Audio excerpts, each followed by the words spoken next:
It's great to be here. I always love this event. It's getting toward the end of a tough campaign season, and the weather's always beautiful. I knew MEC was an extremely powerful group of individuals, but I didn't realize you could always bring in this kind of weather. So it's wonderful to be out here with you.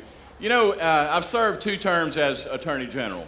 My entire career has been served as a prosecutor, 2 terms as a district attorney, and now 2 terms as Attorney General. And during that time, I have fought for those who can't fight for themselves. I've tried to protect Mississippi families because I have a family at home. I have a 16-year-old daughter, a 13-year-old son, and an 8-year-old daughter. And a lot of the issues that you see me fighting for are those that are touched close to home. And one of the major areas in which I have worked is in cybercrime and fighting to protect our children on the internet. You know, it is an interesting time of change in our history. I think it is, in fact, a historical time that we'll look back on and try to understand what occurred with the internet and the impacts that it'll have on our people and particularly on our children. You know, young girls right now are just under an onslaught. I call it an electronic onslaught. All the cyberbullying that occurs, the things that occur on Facebook, you see suicides occurring because our kids are being bullied. Those things really hit close to home, and those dangers are very real. And so as Attorney General, we have been very active in going out and trying to work with many of the social networking groups. In fact, the AGs are the ones who made Facebook and MySpace put a minimum age on there for protecting children. You know, the internet has been described as being the crime scene of the 21st century. And we in law enforcement have had to move into that realm and to work with companies like Facebook to try to get them to assist us in messaging and protecting our children out there. We also are going to have some demands from them. You know, because Mississippi has been at the fore in the area of cyber enforcement. I'm the co-chairman of the technical committee for the National Association of Attorneys General. And in that position, that is the committee that will be facing Facebook. And in fact, I've already written them a letter and told them they're going to have to provide some more protections for our kids and give parents a better ability to shut down their child's Facebook if something's going on. You know, if you've got a kid or grandkid that is depressed for some reason or something's going on with them, then all you've got to do is go look at their Facebook or read their text messages, and you'll find out what they're doing. Because if they're smoking dope, if they're drinking beer, they're going to put it on their Facebook. And my tip for the day for you parents and grandparents is that if some little boy wants to come visit my 16-year-old daughter, the first thing my wife does is go check his Facebook. Because if they're smoking dope or if they're drinking, whatever they're doing, those knuckleheads are going to put it on their Facebook.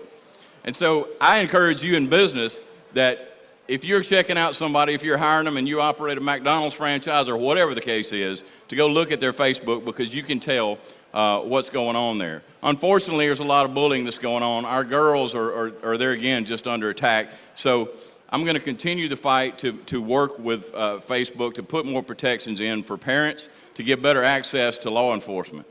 Another area you've seen our office work in successfully is in the area of domestic violence. We determined about 3.5 years ago that Mississippi was the 5th worst state in the nation for incidents of domestic homicide, meaning generally where a husband kills his wife. We were 5th worst in the nation. So we got a grant in our office to try to do something about that. We did training of law enforcement, justice court clerks, judges, prosecutors. We've trained all over the state. We've changed many laws and working closely with the legislature and making changes to better protect victims of domestic violence and make it easier for victims of domestic violence to get protective orders so that we can try to keep the family together. You know, I've been in prosecutor for 20 years. I've seen a few people get off of meth. I've seen a few people get off of crack cocaine. Perverts, you just have to pretty much manage them for the rest of their lives. But in the area of domestic violence, intervention and counseling is the most effective.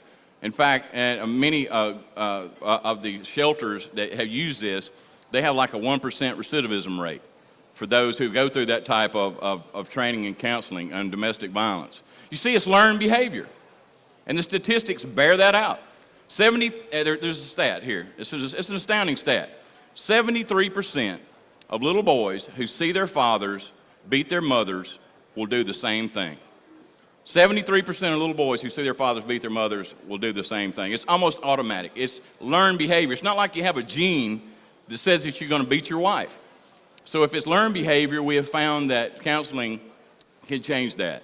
And through the efforts and work of a lot of people in our office, a lot of judges, just a tremendous effort by volunteer groups, Mississippi has gone from number 5 in the nation, worst in the nation of incidents of domestic homicide, to number 22. And that's a significant impact over a 3 or 4 year period that I believe we've made, and we have a long way to go yet. And I want to continue that effort to make Mississippi a much safer place for families to live in. One other area that I want to let you know that we have worked hard in, and that is the area of protecting our elderly. In this economic time, so many people are taking advantage of our elderly. They're getting, a lot of them, family members, for instance, will get a power of attorney. And they'll take all of somebody's assets because they have that power of attorney. We went to the legislature last year and at least made it more difficult for somebody to get a power of attorney over someone. And we got the legislature to make it so that at least they had to go before a notary public. So at least you had a sworn statement that this person was competent to give the power of attorney over. We have a lot of work to do. We have about 2,300 calls just last year in our vulnerable adults unit, and about 2,300 calls over in our Medicaid fraud unit. People are going after our elderly, the scam artists, and our office has been at the fore, and we have worked hard in combination with our Consumer Protection Division to protect our elderly. You know, somebody asked me at the soccer game recently from my little 8-year-old daughter, why are you still a Democrat? And I told him, I said, because in my Bible, I've been taught that there are more orders from God in the Bible to protect the widows, the orphans, and the elderly, those who need it the most. Thank you. And that's what I've done as Attorney General. I have fought for those who need it the most. But I've also fought for Mississippi businesses. We've worked with banks in the area of where people steal identifications of people. They steal bank accounts. They hack into computer systems. We work with banks a lot in that area. We work to protect Mississippi businesses from overcharges and energy prices. And I'm not talking about our Mississippi energy group. I'm talking about the one down in New Orleans. You know, just yesterday they announced a $284 million savings that they put in place. Well, guess who made them put that in place? We did, by having to file an action to force them to have an independent purchaser for our electricity. It's going to save tons of money for Mississippi businesses. Mississippi businesses want stability. And that is one thing that we need in the area of providing energy. And I believe that by requiring energy to do like all other power producers throughout the nation, to be required to have an independent purchaser, then we will significantly reduce our costs. We still have a long way to go yet in that case. I was just in court about 3 weeks ago, and we still have some money we still have to go back and get back from Mississippi businesses, but at least we made a good step to prevent the bleeding. I see I have 1 minute, and I want to address Mississippi businesses about what I've done as Attorney General about collecting money that's owed the state. Since I've been Attorney General, we brought back over $500 million for Mississippi taxpayers from companies who have ripped Mississippi off. And it doesn't matter if it's a company or if it's an individual.